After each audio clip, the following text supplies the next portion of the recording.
Jadi perhatian pertama, kalau mau mencuri perhatian Allah, tanamkanlah rasa sayang. Sayang kemana Pak Ustadz? Tak usah jauh-jauh dulu. Bagi ibu, sayang ke suami aja dulu. Saya ini Pak Ustadz ada rasa sayang. Bagus, tapi ke laki orang. Pelakor namanya.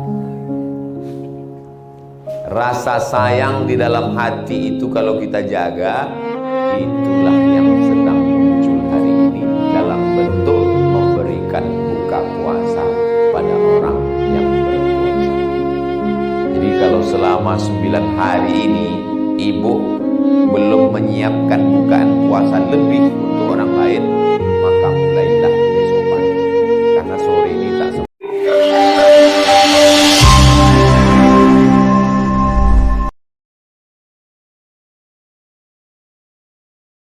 sedang berpuasa.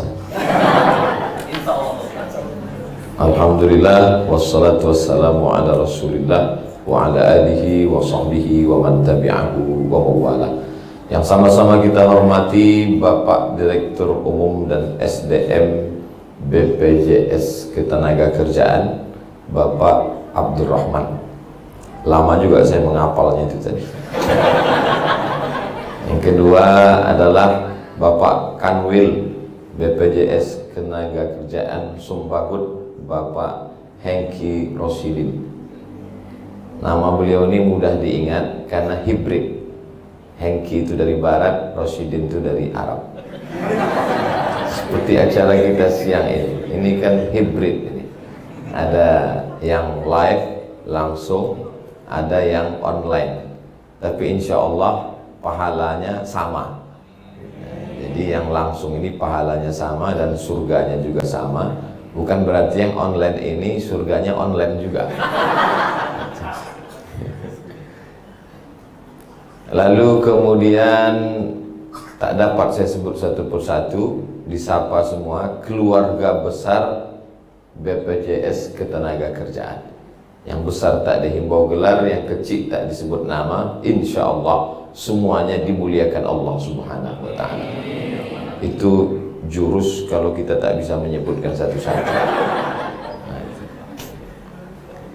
Kalau Tuhan pergi ke Makkah, jangan lupa membeli hambal. Sudah lama saya menyampaikan tausiah, baru inilah diapit 2 Iqbal.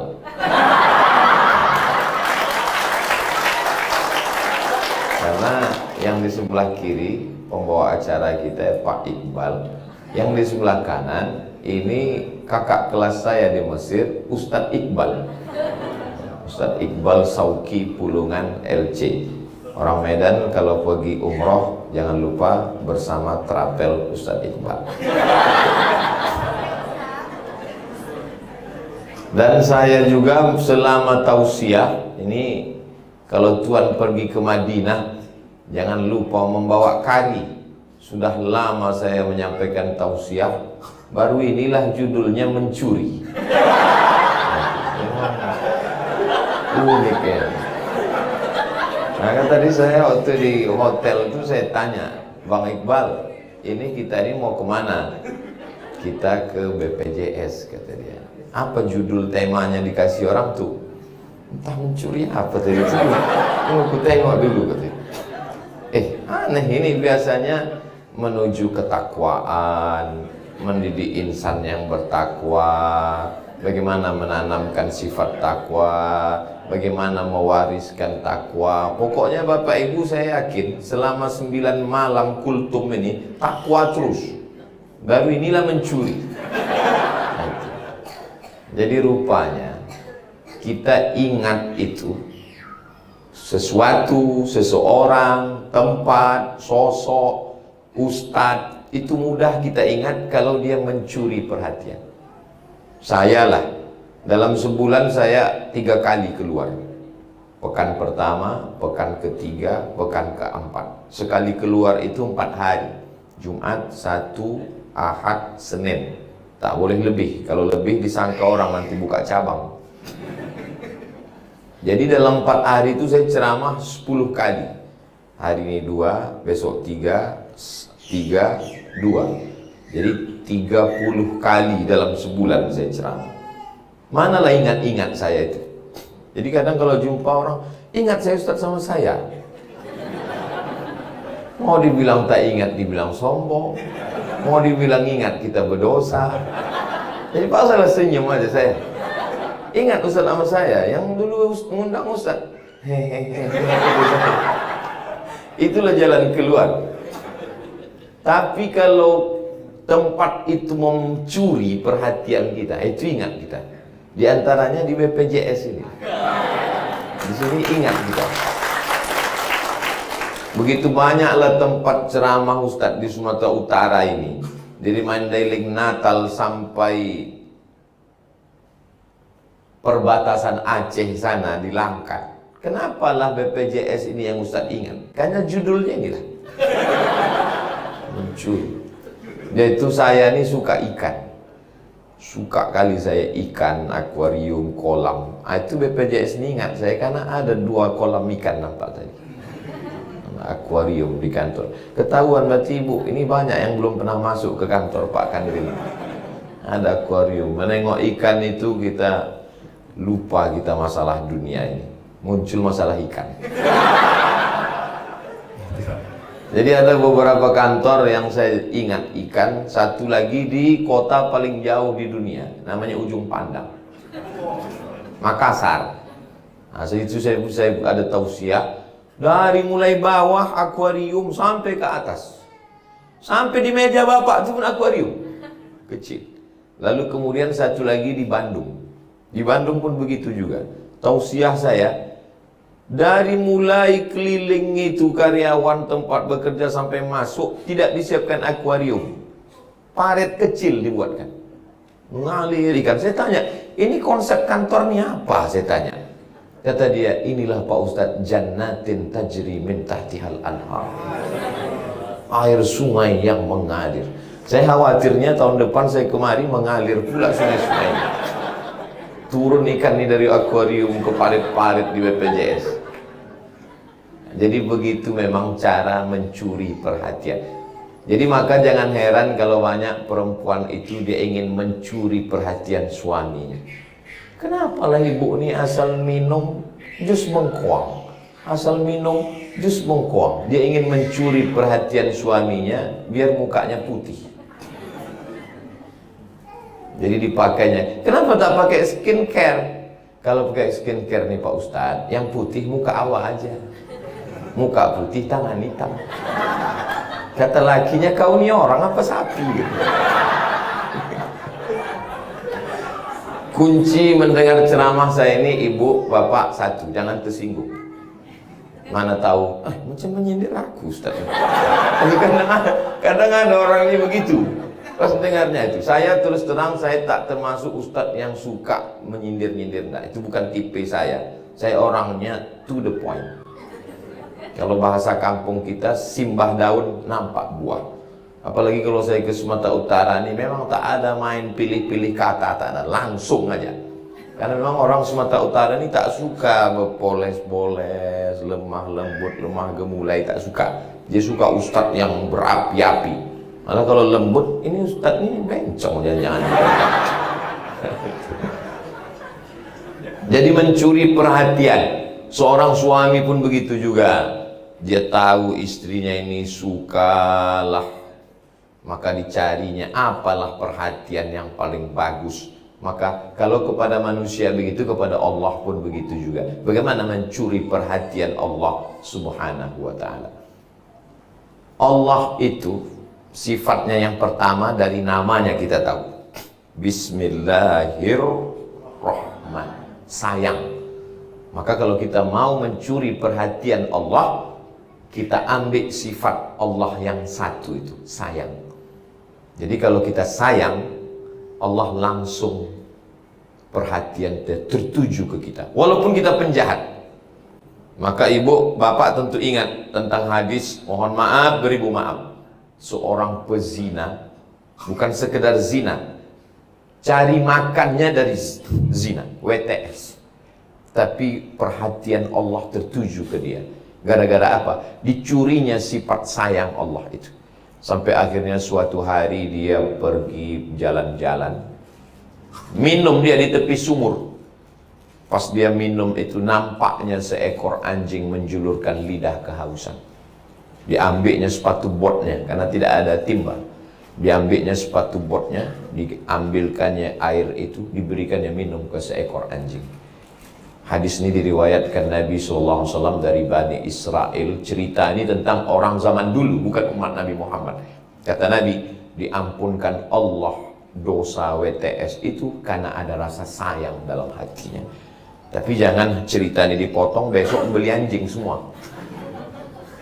Pas ditanya suaminya, kenapa kau beli? Kata Ustaz Somad, menanamkan cinta itu berawal dari anjing dulu. Ini kan maksud ceritanya ini. Tiga-tiga itu kan kotor. WTS kotor, sepatu bot kotor, anjing kotor. Anjing itu kalau sampai dia menjilat kaki kita, maka kita basuh 7 kali dengan air, salah satunya bercampur air tanah. Boleh di awal, boleh di tengah, boleh di ujung. Pokoknya salah satunya dengan air tanah. Itulah bahan ejekan orang barat mengejek orang Islam. Apalah orang Islam ini? Sudah ada sabun, deterjen, sampo, masih juga lagi mencuci bekas jilatan anjing pakai air tanah. Setelah diteliti di Perancis, yang bercerita ini pakar mukjizat Al-Quran dan Hadis tahun 1999 di Kairo. Waktu itu saya semester 2. Rupanya mereka periksa dengan mikroskop paling besar. Ditengok mereka lah bekas jilatan anjing itu. Lalu kemudian disiramkan dengan sabun, deterjen, alkohol, tak mati bakterinya. Tapi begitu disiramkan dengan air tanah, mati. Ada bakteri virus yang tak mati oleh deterjen, tapi mati oleh air tanah. Karena di dalam tanah itu sendiri ada bakteri. Itulah yang dikenal dengan bakteri makan bakteri. Anak-anak kita mesti diajarkan ini tentang bakteri makan bakteri. Jangan ceritanya jeruk makan jeruk aja. Ini mendengar jeruk ini menetes air liur. Nah ini payahnya ceramah bulan puasa ini. Jadi perhatian pertama, kalau mau mencuri perhatian Allah, tanamkanlah rasa sayang. Sayang kemana Pak Ustaz? Tak usah jauh-jauh dulu. Bagi ibu, sayang ke suami aja dulu. Saya ini Pak Ustaz ada rasa sayang. Oh, bagus, tapi ke laki orang. Pelakor namanya. Rasa sayang di dalam hati itu kalau kita jaga, itulah yang sedang muncul hari ini dalam bentuk memberikan buka puasa pada orang yang berpuasa. Jadi kalau selama 9 hari ini ibu belum menyiapkan bukaan puasa lebih untuk orang lain, maka mulailah besok pagi. Karena sore ini tak sempat nih, mau belanja lagi, mau ke pajak lagi, membeli apa segala macam. Bagi jamaah yang mendengar di Jakarta, Surabaya, Semarang, pajaknya maksudnya pasar. Orang itu tak tahu. Ini belanja ke pajak, apalagi sekarang kan perpajakan ini sedang disorot. Ada di pasar. Kan banyaklah kepala-kepala dinas, orang-orang yang kantor dari Jakarta ditempatkan ke Sumatera Utara, lalu kemudian heran dia, apalah orang Sumatera ini pajak dibawa, tolong kau bawakan aku ke pajak. Begitu juga orang Sumatera Utara kalau pergi ke kota, luar kota, orang Medan ditempatkan di Surabaya, sampai sana naik becak, kemana Pak, kemana Mas? Ke pajak, dibawanya ke kantor perpajakan. Lain Padang, lain Belalang, lain Lubuk, lain ikannya. Nah, jadi menanamkan rasa kasih sayang ini, contoh sayang ini berbagi buka puasa. Kami dengan Bang Iqbal, beliau angkatan 94, saya angkatan 98. Jadi jangan heran kalau wajah kami jauh betul beda muda saya dari dia. Karena saya adik kelasnya. Jadi kami selama di Mesir itu Bu, Pak, 4 tahun dari tahun 2002, 2001, 99, 98 itu 4 tahun tak pernah masak buka puasa. Loh, Jadi sebagai mahasiswa di mana kalian buka puasa? Di Mesir itu disiapkan mereka lah tenda-tenda. Di stasiun kereta api ada tenda, di stasiun bis ada tenda. Asal ada tanah lapang, orang Mesir itu buatkan tenda. Ditulisnya di tenda itu Maidatur Rahman. Maidah artinya apa itu? Jamuan. Rahman Allah. Maidatur Rahman, jamuan dari Allah. Karena memang tak tahu entah siapa yang ngasih makanan. Jadi asal jam 6 sore itu datanglah kita ke tenda itu, tengok anak Indonesia semua isinya. Tengok kanan Indonesia, tengok kiri Indonesia. Begitulah. Kenapa? Karena memang mahasiswa Indonesia waktu itu 2.400 orang. 2.400 orang. Dan saya selama 4 tahun di Mesir itu tak pernah kenal perempuan pacaran. Karena mahasiswa Indonesia 2.400, laki-laki 2.100, perempuan 300. Persaingan itu ketat. Saya ini termasuk yang tereliminasi. Itulah ibu sekalian. Tapi hikmahnya itu pula lah. Jadi dimanapun saya tausiah sekarang, apalagi kalau ke kampus-kampus, jangan kalian pacaran, jangan kalian pacaran, haram. Pede saya mengucapkan. Nah, itu dikasih Allah. Jadi memang saya ini dibentuk Allah. Coba kalau saya kuliah di Indonesia dulu, tentu tak terlalu banyak saingan kan? Dapat juga lawak kan? Tak bisa ceramah. Kalau mau bilang jangan pacaran, dalam hati, alah kau dulu cap tupai ya. Lompat sana, lompat sana. Asal naik ke pokok kelapa, berlubang kelapa itu semua. Jadi saya ini memang terselamatkan oleh keadaan. Dulu saya sekolah di Medan nih Bu. Sekolah saya dulu di Jalan Sisingamangaraja, sebelum Simpang Marendal, sebelah kiri setelah Simpang Limun. Namanya Muallimin Al-Wasliyah. Dari tahun 90 sampai 95. Tak juga ada pacaran. Kenapa? Karena orang tua angkat saya tinggal di Sungai Sekambing, di komplek LLAJR sebelum rumah sakit Stanggang. Ayah angkat saya kepala dinas perhubungan, namanya Bapak Haji Hasim NT. Waktu itu Gubernur Riau pula. Gubernur Sumatera Utara namanya Pak Haji Raja Inal Siregar. Di antara slogan semboyannya Marsipaturi Hutanabi. Jadi saya berangkat haji dibawa ayah angkat saya tahun 92, kelas 2 SMP. Mat, kami pergi semua. Aku, Umi, ayah, abang, kakak, semua kami pergi.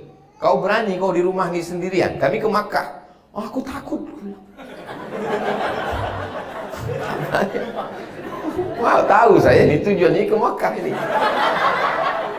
Kami pergi semua ke Makkah, kau sendirian di rumah nih. Aku takut, tak berani, aku bilang. Udah akil balik kau, sudah saya bilang. Pergilah saya ke Makkah, ditulislah oleh Waspada. Masih ada koran Waspada itu lagi? Saya tahu, cuma ngetes saja.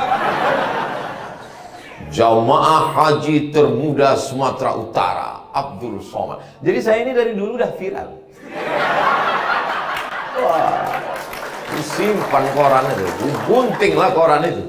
Koran Waspada itu saya gunting, tempel, tak kalian tengok. Waktu itu kan belum ada Google lagi, belum ada Facebook, bukan macam sekarang. Sekarang foto, foto tak ada di like orang.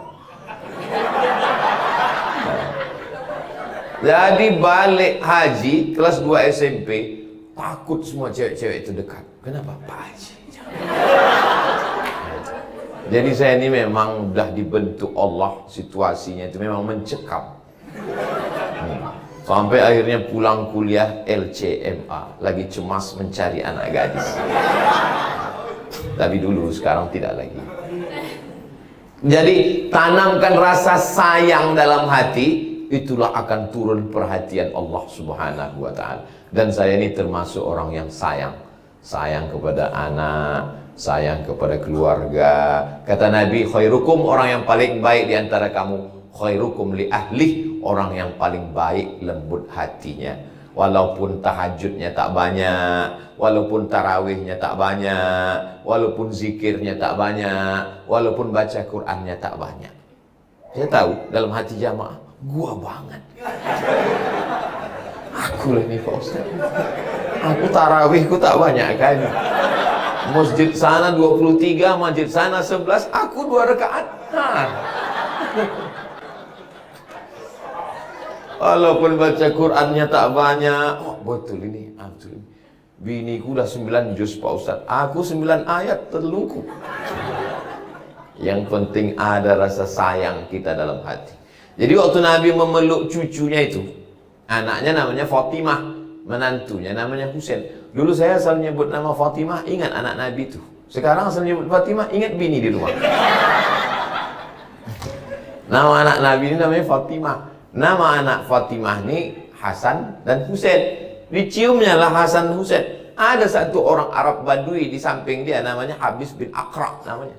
Kata Habis bin Aqra, kenapa lah kau cium-cium cucu kau ini Muhammad? Orang Arab Badui ini kasar, tak ada sopan santunnya. Aku 10 anakku perempuan, 10 anakku laki-laki, 1 pun tak ada yang kucium, kata dia. Kata Nabi, man la yarham la yurham. Siapa yang tak ada rasa sayang dalam hatinya, maka tak turun sayang Allah kepadanya. Itulah maka jangan heran Bapak Ibu kalau saya nampak anak-anak kecil tuh, saya usap kepalanya. Maka di mana-mana kadang saya ceramah anak kecil, dia ambil orang tua anak, Ustaz, anak saya mau foto, katanya. Tahunya saya, anaknya itu dijadikannya alasan.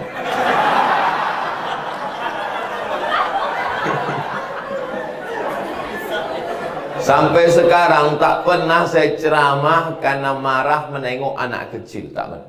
Ada orang sekarang tak suka menengok anak kecil di masjid. Asal ada anak kecil di masjid. Dapat Bapak video, saya dikirim orang beberapa bulan yang lalu. Anak kecil sembahyang di belakang. Tahulah anak kecil. Wah. Datang Bapak tuh balik, diterajangkannya anak tuh. Mungkin dia pemain karate, entah judo, entah aikido, entah taekwondo lah. Tuh campak anak tuh ke belakang. Saya menengok tuh, ya Allah. Saya tak pernah. Anak-anak kecil itu, selama anak-anak itu mau dia ke masjid, apalagi di bulan puasa ini, anak-anak, kalau ada di masjid kita itu anak-anak yang masih mau sholat ke masjid, 20 tahun lagi masjid kita itu masih ramai insya Allah. Tapi kalau masjid itu udah sunyi aja, isinya tuh atu yang udah diintai malaikat maut. Jadi di antara semua instansi, di antara semua kantor, badan, BUMN, instansi, yang paling menanamkan rasa sayang dalam hati itu adalah BPJS Ketenagakerjaan. Dia memang iklannya munculnya dia lama prolognya itu, ke sana kemari ke sana ke situ juga gol. Udah mau mati orang itu di rumah sakit, bayangkan. Udah ngap-ngap bau. Istrinya udah menyanyikan lagu menghitung hari. Lakinya menyanyikan lagu setengah napasku pergi. Siapa yang menyelamatkan orang ini? BPJS Ketenagakerjaan. BPJS Ketenagakerjaan ini 2 gendangnya. 1 menyelamatkan orang, 1 mempercepat mati. Kalau pegawai itu tak peduli, gimana Pak BPJS kami? Panjang nih ceritanya. Mati dia langsung. Ada orang bekerja dia di kantornya, setelah dapat gaji baru dia bisa melaksanakan ibadah.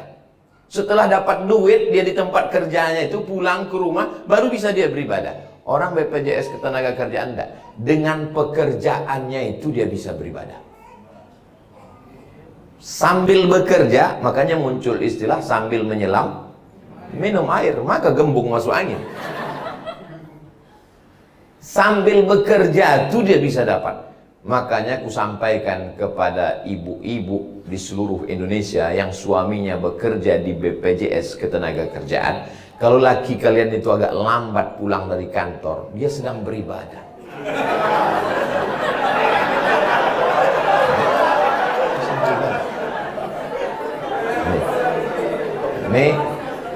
Ini bapak-bapak, kalian udah aku selamatkan.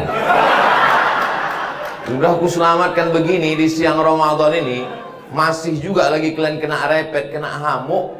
Kalian sabar. Bang ini pulang nggak bisa membawakan aku ke mall, Pronuncia sore-sore ini mau ngabuburit terlambat. Kata Ustaz Somad, ini ibadah deh, untuk mencuri perhatian Allah. Tetap juga kalian kena repet, sabar Pak. Kenapa? Orang yang direpet istrinya itu nanti kalau dia meninggal itu tidak kena azab kubur lagi. Pas mau diazab, kata malaikat, yang ini tak usah kita azab, udah azabkan dia. Orang mana istrinya? Orang Medan, atau usah kita azab lagi.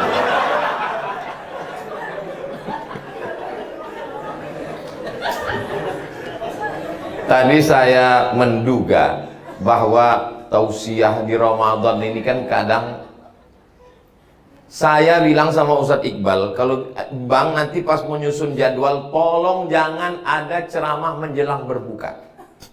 Kenapa begitu? Karena menjelang berbuka, orang menganggap Ustadz ini pelengkap penderitaan. Sudahlah lapar, haus, bekerja, Ustadz tuh pula lagi. Jadi saya menduga ini kan jam-jam genting ini sekarang. Saya menduga ini nanti yang kusampaikan ini paling bagaimana menghadapi sakratul maut. Rupanya Ustadz Somad suuzon. Di BPJS Ketenagakerjaan, suasana pengajian macam tidak sedang berpuasa. Karena orangnya bersemangat semua. Tadi saya mau menyampaikan tausiah ini udah mau duduk aja. Duduk sambil slow lah kita ya. Terus kata Pak Hengki, dia tentu tak disuruhnya, tak dibilangnya berdiri, itu tak. Dengan bahasanya saya paham. Dengan bahasanya saya paham. Dia ingin supaya kita bersemangat. Ini adalah menunjukkan kepada Allah, perut kami boleh lapar, leher kami boleh haus, tapi kami tetap mencuri perhatianmu, tetap beribadah dengan aktivitas yang all out, tidak setengah-setengah. Ada orang mau masuk Islam, ditengoknya lah di TV itu bagus Islam, ditontonnya pula tausiah Islam ini bagus, dibacanya pula berita di internet bagus Islam. Ku tes lah dulu masuk ke masjid, cuman orang Islam itu dalam masjid. Pakainya sarung, pakainya peci, menyamarlah dia, walaupun di dalam belum berpotong. Mana tahu kan? Islam ini kan agama yang tak mencari-cari kekurangan orang. Asal kau pakai peci, baju koko, pakai sarung, masuklah kau masjid. Mana ada orang tahu? Bukan ada di pintu tuh memeriksa menengok udah berpotong atau belum, ada tahu. Sampai dia ke dalam masjid, ditengoknya lah masjid. Semakin besar masjid, semakin dingin AC-nya, semakin banyaklah korban serangan Rusia ke Ukraina bergelimpangan. Pakai baju seragam pula itu. Orang dinas, orang kantor. Jam 1, jam 2 siang. Dan tidak ada satupun yang berbaju BPJS Ketenagakerjaan. Dia memang beberapa menit sekali di situ masuknya. 5 menit, 10 menit, memang begitu iklannya, memang begitu. Semua dinas ini, dinas. Pas dibangunkan orang nih, pas dibangunkan, bangun. Tahu pula dia menjawab, naumus shaim huwal ibadah. Tidurnya orang puasa adalah ibadah. Loh, ini bapak ini kok bapak tahu dari mana? Itulah kemarin yang disampaikan Pak Kepala Kanwil Sumbagut ya. Rupanya orang BPJS cuma pakai baju koko. Tak jadi dia masuk Islam gara-gara menengok umat Islam menyediakan 1 bulan bermalas-malasan. Tidur di masjid telungkup pula itu. Masuklah air liur basi itu ke tempat orang sujud. Pas di tempat orang sujud nanti malam tarawih. Imam tuh pula khusyuknya minta ampun. Imam khusyuk, makmum khusyuk. Itu maka tak boleh tidur telungkup di masjid. Saya nih Pak Ustadz, ini segan saya bertanya depan jamaah tadi Pak Ustadz, kenapa? Saya ini telentang pun ngences juga Pak Ustadz. Kau kalau telentang pun mengences, Kau bawa pempes anakku, pasang. Coba kita perhatikan dalam sejarah Islam. Perang terbesar namanya Perang Badar. Jaraknya dari Madinah ke Badar 150 km.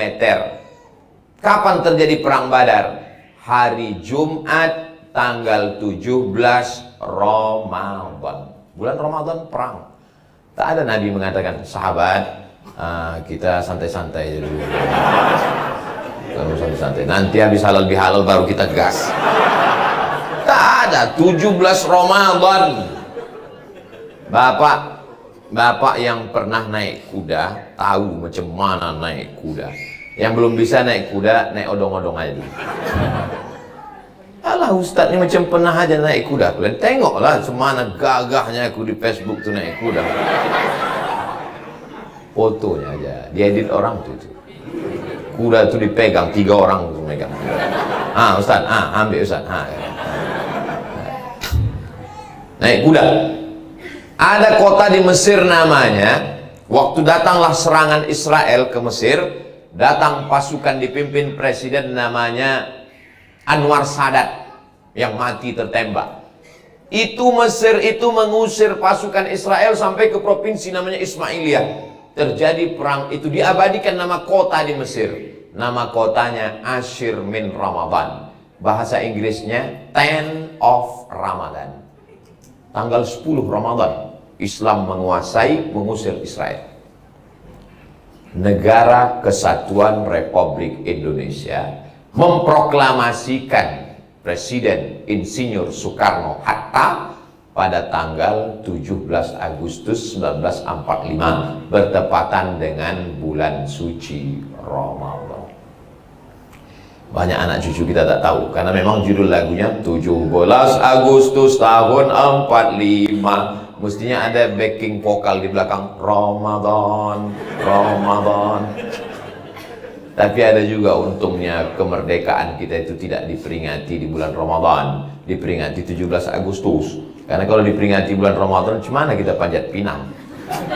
Sedang tak puasa aja tak dapat, apalagi puasa. Jadi bulan Ramadan bukan bulan bermalas-malasan. Dan saya melihat dengan mata kepala saya sendiri, dan saya merasakan dengan perasaan saya bagaimana ceramah di BPJS Ketenagakerjaan seperti tidak sedang bulan Ramadan. Karena semangat mereka yang luar biasa. Allahu Akbar. Kenapa Ustaz bertakbir? Ngusir setan.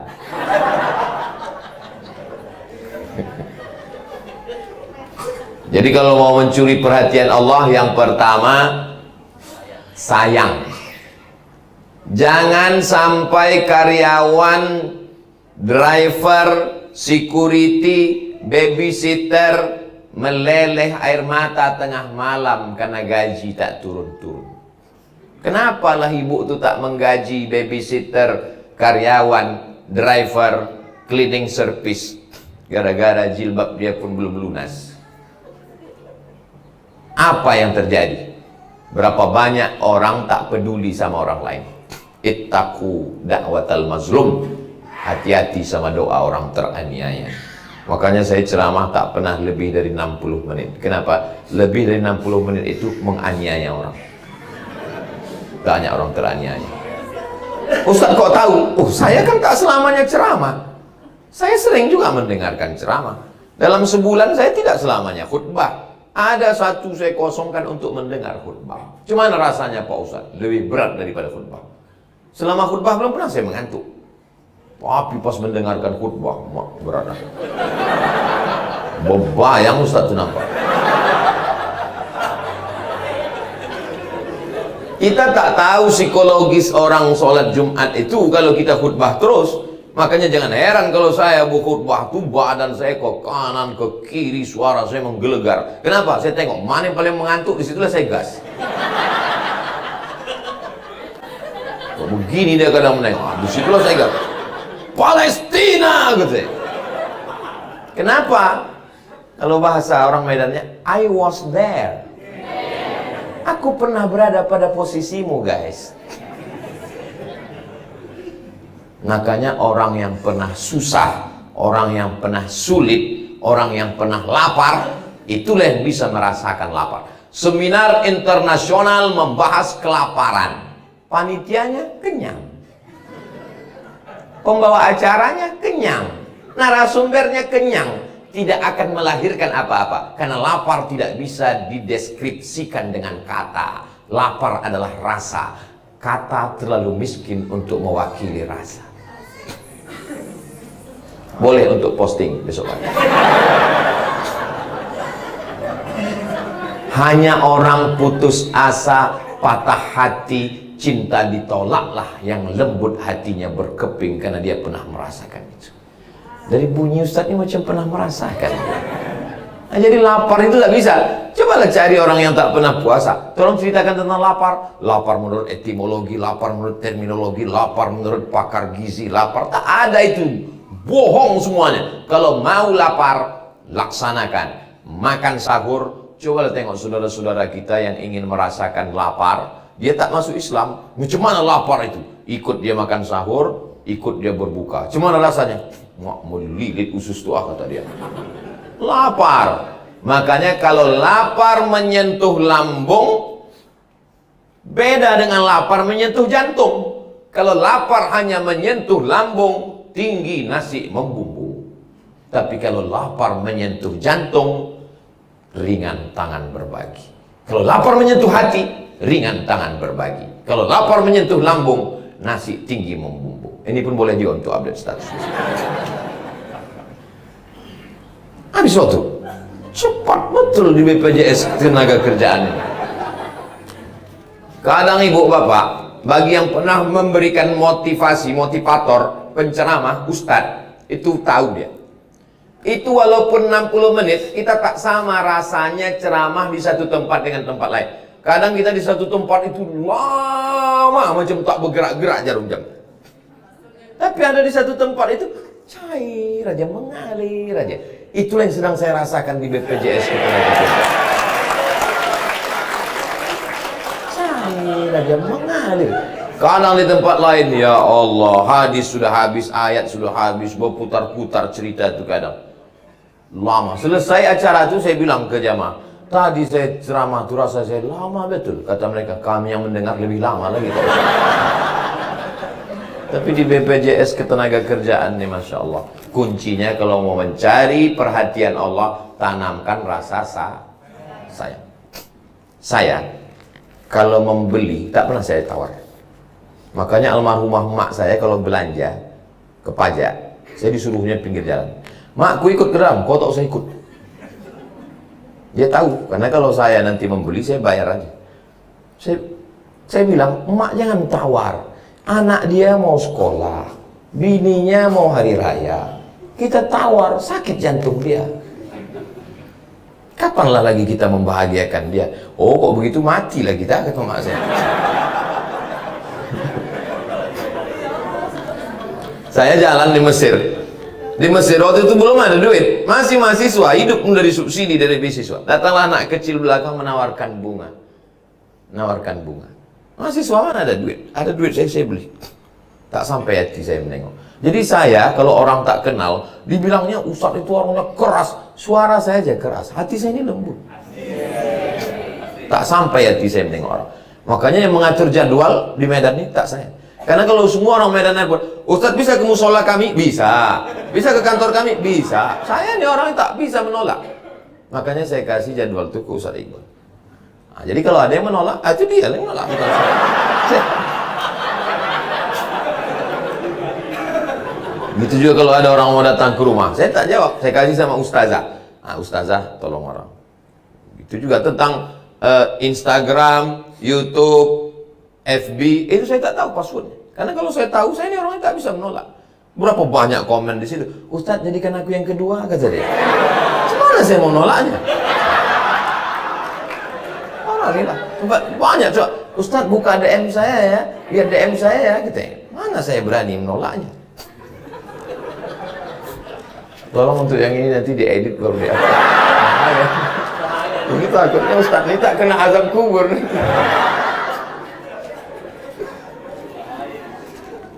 Kalau tuan pergi ke Makkah, makanlah gulai kambing. Sudah lama saya tausiah, di BPJS inilah dapat kartu kuning. Terkait dengan berbuka puasa yang sekarang muncul beda, biasanya Allahumma laka sumtu. Yang berkembang sekarang zahabaz zoma'u. Allahumma laka sumtu. Hadis dhaif, jangan pakai. Jadi mana doa yang baru, Bang? Zahabaz zama'u wa batallatil uruqu wa thabatal ajru insyaallah. Oh, saya cek lah. Kata Syekh Ibnu Utsaimin, ulama Saudi Arabia, dua-duanya dhaif. Jadi nanti Bapak kalau didoakan Allahumma laka sumtu wa bika amantu, dhaif. Yang satu pun dhaif juga. Allahumma laka sumtu wa bika amantu wa ala rizqika aftartu bi rahmatika arhamar dhaif. Dhahaba az-zama'u wa batalatil uruq wa thabatal ajru dhaif. Yang Allahumma barik lana fi ma razaqtana wa qina azabannar dhaif juga. Yang sahih itu mana? Bismillah. Nanti Bapak Ibu kalau mau buka Bismillah. Kenapa pendek kali, Bang? Itulah yang sahih.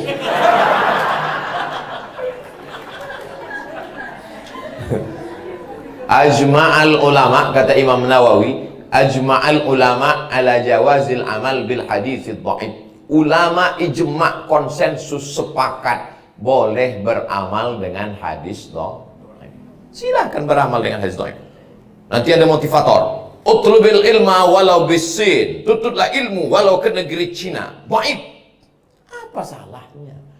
Jadi nanti kalau Bapak kebetulan ngasih motivasi ke pegawai BPJS tenaga kerjaan, karena kebetulan malam ini Ustadz tidak hadir dan malam ini kultum akan diisi oleh salah seorang dari pegawai BPJS Ketenagakerjaan, walaupun dia tidak Ustadz tapi hampir Ustadz. Lalu Bapak menyampaikan, bulan puasa ini adalah awaluhu rahmah, awsatuhu maghfirah, akhiruhu itqun minan nar. 10 yang pertama adalah rahmah, 10 yang kedua adalah maghfirah, 10 ketiga itqun minan nar. Datang jamaah. Itu dhaif Pak Ustaz. Memang dhaif. Memang masalah buat Allah.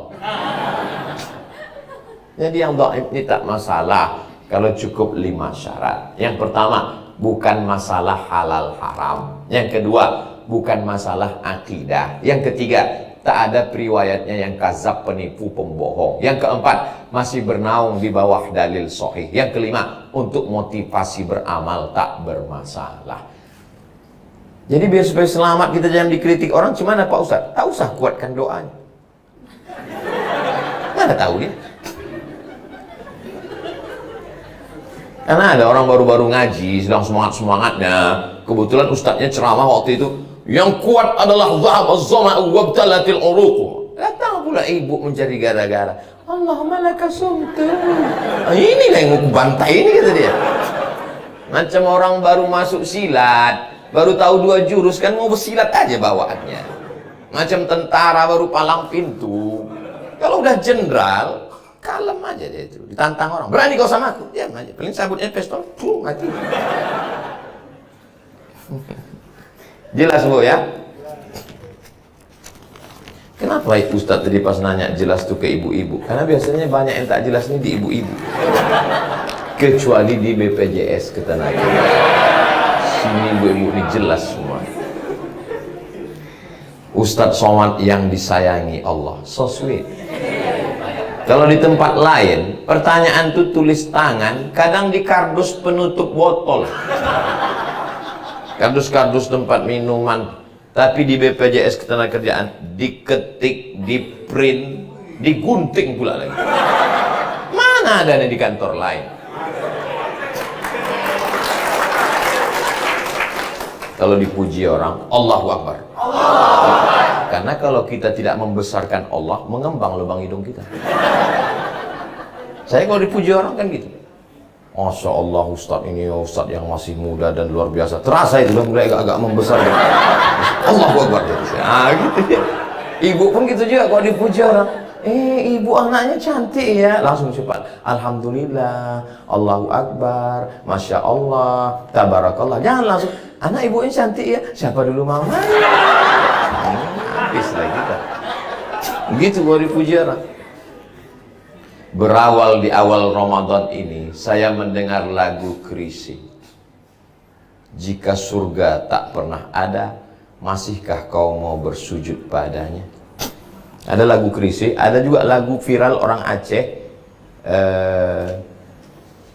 Andai sujudku padamu, karena takut nerakamu, bakar aku dengan apinya.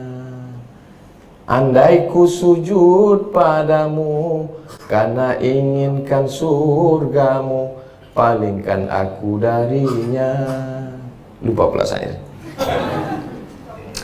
Apakah ada level tingkat keimanan dan ketakwaan dalam penyembahan Allah Subhanahu wa Ta'ala? Jadi ada yang paling tinggi daripada ingin surga, dan ada yang lebih tinggi daripada takut neraka. Yang diinginkannya hanya cinta Allah. Makomnya, levelnya namanya mahabbah. Dan tokoh yang utama di bidang itu yang mengeluarkan statement ini, yang dinyanyikan Chrisye dan dinyanyikan oleh Rafli Kande, Bang Rafli Kande, ini adalah tokoh namanya Maria Al-Qibtiyah. Namanya adalah siapa namanya Bang? Rabi'atul Adawiyah.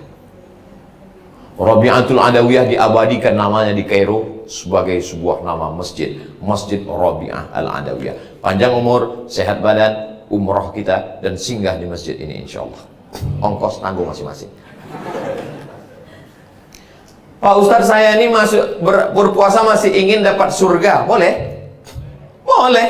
Yang nyuruh Allah, wasari'u ila maghfiratin min rabbikum wa jannatin. Segeralah kamu beribadah karena ingin dapat surga. Idza da'awtumullaha fas'aluhul firdaus. Kalau kamu berdoa kepada Allah, mintalah masuk surga. Ya tak salah.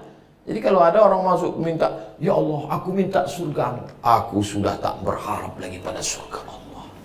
Aku hanya berharap pada cintanya. Malam sembahyang subuh pun jam 7. Berarti tak sesuai. Orang yang tak peduli surga itu sholat malamnya hatta tatafattara qadamahu, bengkak kakinya. Orang yang tak peduli surga itu lagi siangnya tak tidur-tidur beribadah. Ini subuh pun bersatu sama duha. Jadi kalau ada orang yang cakapnya tak sesuai dengan perbuatannya, berarti gombal, tak betul. Maka saya tak berani mengungkapkan itu. Belum pernah saya bilang, ya Allah, aku tak ingin surgamu dan aku tak takut nerakamu. Aku hanya ingin cintamu. Saya takut datang malaikat berbisik, dia gombal. Tapi bahwa ada orang selevel itu, ya. Rabi'ah Al-Adawiyah suatu ketika dia ditanya, Rabi'ah, ya, benci kau setan? Kata dia, tak ada tempat kebencian karena hatiku sudah dipenuhi cinta. Jangan ibu cakapkan begitu. Takutku macam-macam ulah bapak itu nanti. Saya tak berani mengucapkan itu. Karena selalu sampai latah saya posting, tak ada lagi tempat kebencian dalam hatiku.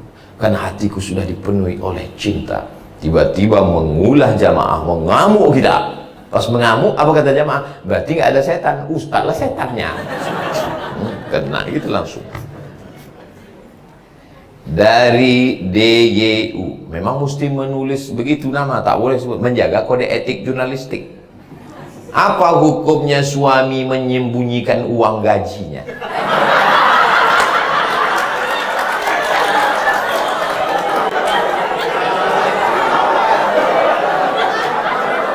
Kadang mau beli kebutuhan rumah tangga selalu dijatah, padahal gajinya besar.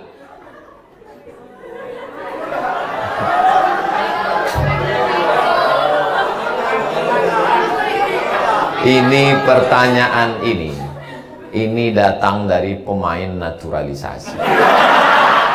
Tak ada orang BPJS ketenagakerjaan. Ini titipan dari tetangganya. Tahu dia Ustadz Somad akan ceramah di BPJS, tolong kau tanyakan khusus. Ini perlu saya klarifikasi sebelum nanti muncul komen macam-macam di channel Ustadz Abdul Somad Official. Subscribe, like, share, and comment. Ibu punya 5 hak terhadap bapak. Yang 5 hak ibu, hak itu milik ibu. Kalau tak dikasihnya, dosa besar mereka. Dan 5 ini merupakan kewajiban bapak. Yang pertama, makan. Itu kan terjemahan Inggrisnya itu. Itu terjemahan Inggrisnya. Kalau Tuhan pergi ke Makkah, jangan lupa membawa kubis. Sudah lama Abu Somad ceramah, baru di BPJS dah ada terjemahan Inggris. Yang pertama, jangan dijatah-jatahnya makan, karena ibu bukan pengemis, tapi ibu mengambil hak ibu. Jadi saat ibu minta belanja, itu ibu bukan meminta, tapi ibu mengambil. Posisi ibu bukan di bawah, ibu mengambil hak ibu. Tahu mereka haknya kan? Yang kedua adalah pakaian. Jadi kalau nampak ibu nanti ada orang di Medan yang bajunya tak cukup kain, itu termasuk yang teraniaya. Yang ketiga adalah tempat tinggal. Rumah itu hak ibu. Yang keempat adalah pendidikan. Dialah yang mendidik ibu. Macam mana bacaan Quran ibu, fikih ibu, akidah ibu. Tapi karena dia tak sanggup mendidik, dibawanya ibu ke masjid. Karena di kantornya tak ada pengajian. Beda dengan di BPJS kita. Yang kelima adalah, makanya petang ini tak banyak berbuka, saking kenyangnya udah kena pujian ini. Balik nanti tanya istri orang ini, bertanya, abang biasanya semangkuk ini, kenapa kenyang kali aku tadi di kantor BPJS? Yang kelima adalah perhatian. Perhatian itu bukan hadiah dari bapak, tapi itu adalah hak ibu. Ibu mestinya tiap hari mengatakan, kok belum memperhatikan aku? Datanglah seorang perempuan, namanya Hindun. Waktu Nabi sedang duduk di atas bukit Sofa, tahun ke-8 Hijrah, waktu Nabi membebaskan kota Makkah, datang Hindun. Ya Rasulullah, ya, inna Aba Sufyan rajulun syahih. Nama lakinya Abu Sufyan. Suamiku itu pelit betul ya Rasulullah. Sama lah macam laki ibu. Ya Rasulullah, lakiku itu pelit betul ya Rasulullah. Dijatahnya makan kami. Bolehkah ku ambil duitnya itu untuk memenuhi kebutuhan kami? Kata Nabi, boleh. Itulah dalil ibu boleh mengambil duit dia. Tolong dengarkan baik-baik, dengarkan. Saya takut disalahgunakan ini.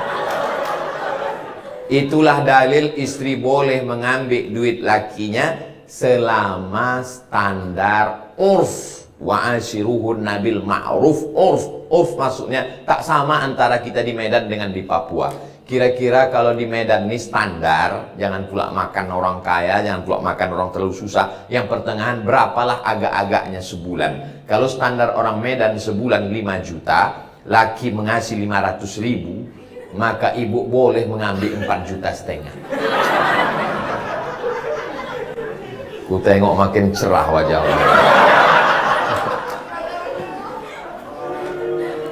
Dua, pertanyaan dari Bapak R. Bagaimana pandangan Islam jika pasangan kita mencintai orang lain dan orang tersebut begitu juga kebalikannya? Perbuatan manusia ini dua. Ada namanya ikhtiariyah, pilihan. Ada namanya ijbariyah, keterpaksaan. Saya lahir sebagai orang Sumatera Utara, lahir di Kabupaten Asahan, Desa Silau Laut, Kecamatan Silau Laut, Kabupaten Asahan, Sumatera Utara. Itu pilihan atau keterpaksaan? Keterpaksaan, bukan pilihan. Kalaulah pilihan, datang malaikat, kau mau lahir di Amsterdam atau di Australia? Tidak, ini keterpaksaan. Jadi ini bukan pilihan kita. Tapi saya siang ini tausiah mau duduk atau berdiri, itu pilihan atau keterpaksaan? Pilihan. Yang dihukumi halal haram itu ada pada cerdas. Itu enaknya ceramah di BPJS Ketenagakerjaan. Tak perlu kita terlalu lama menjelaskan. Cukup 2 kali paham ya. Yang dihukumi halal haram itu ada pada pilihan. Pada keterpaksaan tidak. Satu contoh terkait dengan siang Ramadan. Jangan lihat dari aspek lainnya. Tidur seseorang siang, mohon maaf beribu maaf, keluar sperma, batalkah puasanya? Tidak, karena bukan pilihan dia. Ketika pilihan baru batal. Kalau tidak pilihan, tidak batal. Nah, sekarang pertanyaan. Jatuh cinta kepada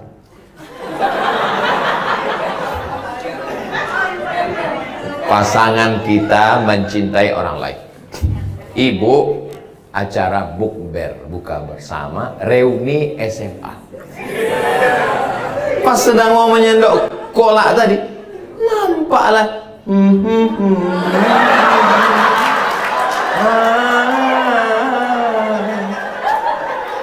muncul benih-benihnya. Sekarang saya tanya, itu pilihan atau keterpaksaan? Keterpaksaan. Di situ orang BPJS salah.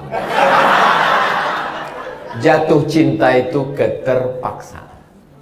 Bahwa ibu ketemu lagi dengan mantan SMA lalu muncul benihnya, keterpaksaan. Tapi meminta nomornya dan berkirim kabar, pilihan.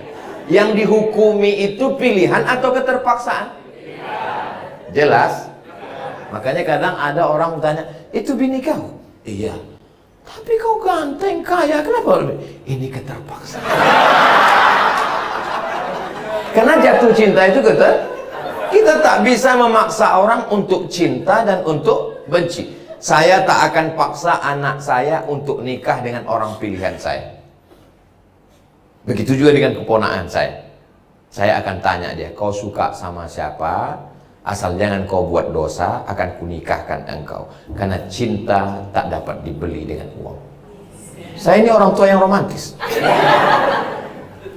Tapi ketika pada pilihan, mulai tukar cerita, mulai WA, mulai kirim voicemail, itu laki kau? Iya. Kering kali. Kok naikkah kau sama dia? Baguslah sama abang lagi. Tapi abang udah berbini, hati abang tetap hampa deh. Hati-hati mana yang keterpaksaan, mana yang pilihan. Kau kenapa WA sama dia? Kata bapak cemburu. Dia bang, kawan aku sekolah udah macam abang aku. Aku kan tak punya abang laki-laki. Berawal dari macam, berakhir dengan macam-macam. Waspadalah. Kalau grup WhatsApp reuni SMP SMA itu mengajak kepada kebaikan, teruskanlah. Tapi kalau hanya buat dosa, hati-hati. Makanya kalau mau reuni, bapak ikut. Ibu reuni, abang ikut. Tanyanya, kenapa anjing herder kau bawa?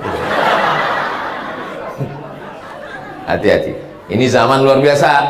Kalau zaman dulu rumah orang rumah tinggi, bersekat-sekat papan.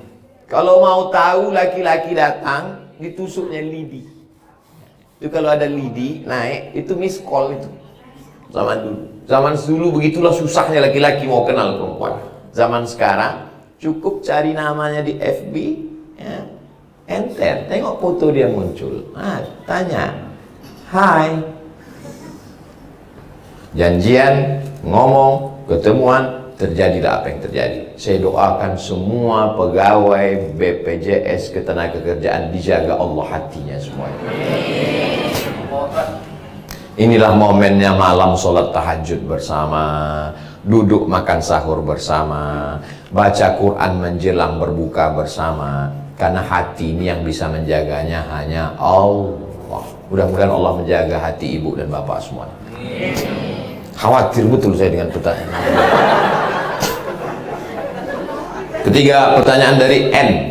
Salam kenal Ustadz, salam kenal juga. Bagaimana hukum suami menikah siri dengan wanita lain belum mendapatkan persetujuan dari istri pertama?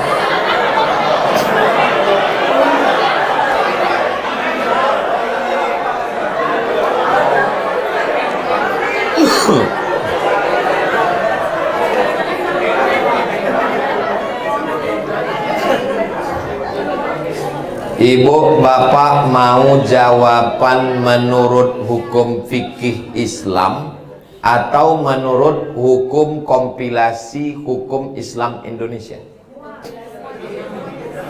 Dari bunyi semua tadi macam mau mengamuk orang. Mau jawaban menurut hukum fikih Islam atau kompilasi hukum Islam Indonesia? Semua. Baik, pertama saya jawab menurut fikih dulu ya. Menurut fikih, saya ceramah ke Medan, datang Bang Iqbal. Kata Bang Iqbal, ada ini jamaah ingin betullah dia punya suami Ustaz Somad, dia bersedia nikah siri. Yang direkam ini. Lalu menikahlah saya. Nauzubillah, nauzubillah, nauzubillah. Khawatir pula saya dikabulkan siang Ramadan. Ada walinya, ayah perempuan tuh. Ada saksinya 2 orang yang adil, tidak penjahat, dari BPJS Ketenagakerjaan. Ada maharnya, ada ijab, ada qabul. Lalu si wali menikahkan. Kunikahkan engkau dengan anakku dengan mahar sebentuk cincin emas tunai. Kata 2 orang saksi itu sah. Dia sahnya tak bisa kuat karena takut mau mulutnya bau. Sah, bau kali katanya. Sah katanya. Sekarang saya tanya, menurut fikih Islam, Bu, nikahnya sah apa tak sah? Alah, takut pula kalian bilang sah. Nikahnya sah. Nikahnya sah, Bu. Nikahnya sah menurut hukum fikih Islam. Saking banyak. Belum. Secara fikih Islam nikahnya sah karena cukup rukun dan sah. Saking banyaknya laki-laki melakukan ini, perempuan teraniaya, maka pemerintah Republik Indonesia beserta para ulamanya, Kementerian Agama, Nahdlatul Ulama, Muhammadiyah, Al-Wasliyah, Persatuan Tarbiyah Islamiyah, maka duduklah mereka bagaimana menyelamatkan ibu-ibu yang teraniaya. Makanya tenang dulu kalian, tenang dulu. Maka lahirlah namanya KHI, Kompilasi Hukum Islam Indonesia. Bagaimana menjerat laki-laki yang tak bertanggung jawab tadi. Maka dikeluarkanlah hukum, tidak bisa laki-laki menikah di negara kesatuan Republik Indonesia tercatat di Kementerian Agama, Kantor Urusan Agama, kalau tidak ada surat izin. Bukan pernyataan izin, tapi mesti surat yang ditandatangani dengan penuh kesadaran, matre 6.000 yang sekarang sudah naik jadi 10.000. Makanya saya tengok ada nih beberapa perempuan diletakkannya di belakang handphonenya ini matre. Jangan kalian letakkan matre. Saya khawatir nanti malam itu salah gunakan. Apalagi sebelum ibu tidur malam, yakinkan di dekat tempat tidur itu tak ada kertas, tak ada materi, tak ada. Takutnya tertulis. Saya yang bertanda tangan di bawah ini izin bahwa suami saya. Surat itu dibawanya nanti ke Pengadilan Agama PA Kabupaten, Kota Madia, Kota Medan, ditanya hakim, disidangkan dulu surat itu, bukan langsung aja. Pak Kuat tak bisa, tanya. Betulkah ini surat ibu? Betul Pak Hakim. Ibu yang menandatangani, betul Pak Hakim. Dengan penuh kesadaran, tidak ada paksaan dari pihak manapun. Cepat aja Pak Hakim putuskan, sakit kali hatiku ini udah. Akhirnya Pak Hakim itu pun ketuk palu, barulah surat itu dibawa untuk bapak itu akad. Kalau itu tidak ada, maka laki-laki bisa dipidana. Jelas? Jadi ibu tak perlu takut suami ibu menikah lagi di KUA. Dia tidak akan menikah lagi di KUA karena Pak KUA tidak ada satupun yang berani menikahkan. Masalahnya dia menikah. Mudah-mudahan Allah menjaga hati bapak. Tapi kalau saya lihat dari bapak-bapak yang ada di BPJS Ketenagakerjaan, orangnya setia-setia. Kita memang susah membedakan mana yang setia, mana yang takut. Itu memang payah membedakan. Antara setia sama takut ini beda-beda tipis saja. Tapi kalau dilihat dari wajah orang ini setia. Karena orang ini kan paling kasih dan sayang. Orang ini yang paling banyak merasakan kesusahan masyarakat Indonesia. Karena mereka ini kan berkecimpung langsung. Menengok orang sakit, menengok orang sakratul maut, menengok orang kebakaran, menengok orang stres. Tak sempat orang ini untuk memikirkan perempuan lain, Bu. Begitulah aku berusaha udah meyakinkan kalian untuk membela kalian, Pak. Curiga juga lagi orang ini, tertangkap juga handphone kalian, udah salah kalian itu dah.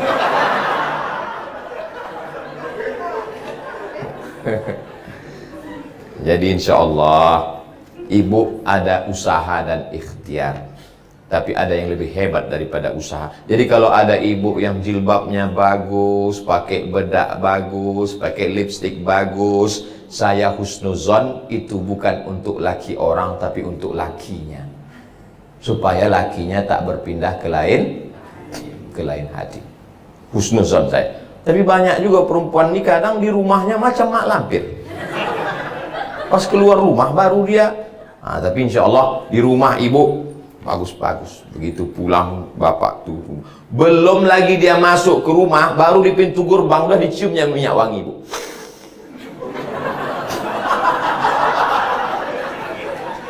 Jangan sampai yang mencium minyak wangi ibu imam sholat tarawih. Ibu di sop paling belakang, dia di depan. Hilang simpang lakum dinukum waliyadin. Nantikan bau. Minyak wangi ibu itu untuk laki ibu di rumah, bukan untuk laki orang. Saya disuruh mak saya mengantar undangan. Dulu nih ceritanya. Pergi ke wantar dulu undangan. Tingklong, buka bel. Terkejut saya sangka salah alamat. Ini rumah Bu Anu, saya lah katanya. Lain muka ibu itu. Terkejut saya. Balik saya ke rumah, saya cerita sama mak saya. Mak, lain muka ibu. Iyalah, dia bertopeng selama ini. Biarlah ibu cantik di depan bapak. Pulang bapak tuh ibu pakailah baju dinas. Pakai wangi-wangian. Anak macam mana Pak Ustadz masih kecil? Kasih dia antimu. Jangan banyak, setengah aja. Setengah. Kalau sepapan lama dia tuh. Kata-kata. Nah itu ikhtiar, itu usaha. Tapi yang lebih daripada itu adalah ibu tahajud malam, ya Allah, jaga lakiku ini, jaga hatinya ya Allah, jaga hatinya, jangan sampai bersimpang berbelok, jangan dia menengok perempuan lain ya Allah. Kalaupun nampaknya anak gadis, nampaknya tua muka anak gadis itu di mata dia ya Allah. Kalau ada mantan-mantan pacar dia dulu ya Allah, selamatkan dia ya Allah. Kalau tidak, dua gendangnya ya Allah. Kalau tidak mantannya itu mati, dia ini mati duluan. Doa silahul mu'min. Doa itu senjatanya orang beriman. Duitnya keluar, handphonenya jalan, cakapnya, semua berawal dari hati. Kalau hatinya tertutup, tak terbuka lagi untuk yang lain. Dan itu hanya kuasa Allah Subhanahu wa ta'ala. Di malam-malam Ramadan tahajud. Mama perasaan biasanya sujudnya sebentar, ini sujudnya kok lama? Untuk kau lah bang, supaya jangan gatal kau lagi.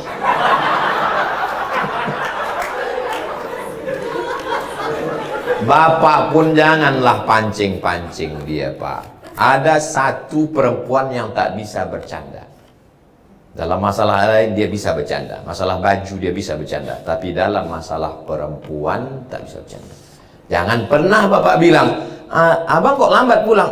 Ada pegawai baru tadi agak cantik. Padahal maksud Bapak mau bercanda. Dia serius. Tak bisa. Jadilah perempuan tidak bisa. Walaupun ibu pula saya kasih tahu, suami yang selalu bercerita tentang anak gadis mau kawin lagi, itu tak akan kawin lagi sampai mati. Tapi yang diam-diam aja, itu yang lebih waspada.